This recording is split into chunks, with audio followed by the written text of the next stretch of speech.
Then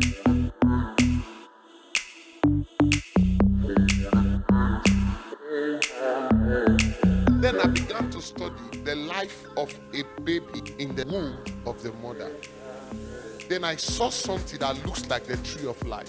For a baby to be formed and to survive, there is something called the placenta and the umbilical cord. And if you take a microscopic look at this organ, it looks like a tree. The life of the baby depends on this tree that is called the placenta and the umbilical cord. If I call this the tree of life, I am not wrong, because this carries oxygen and nutrients to the baby.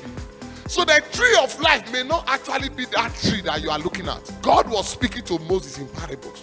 So I look at this medically and I see something unique, that this is a connection from the mother to the child. And if anything goes wrong with this thing, the baby dies in the womb.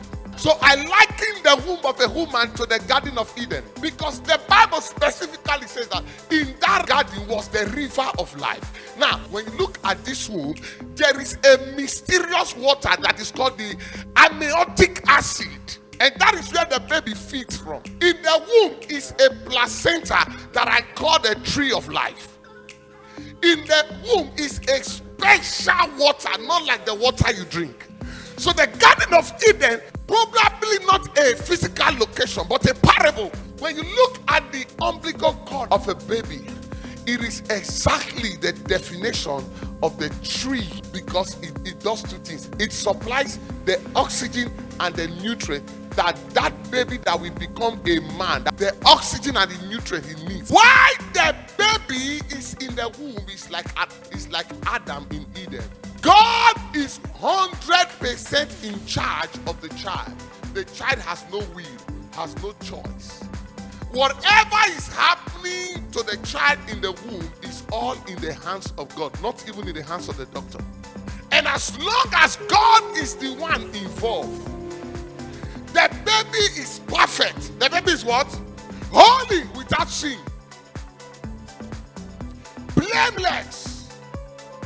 Does not worry about what to eat or what to drink, because in that location where the baby is, God is fully in charge. The baby has no will, has no words of his own, and that is how God wants his children to be.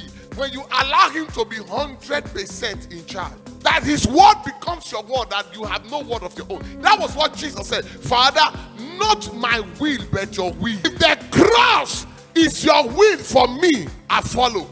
The baby is in the perfect will of God.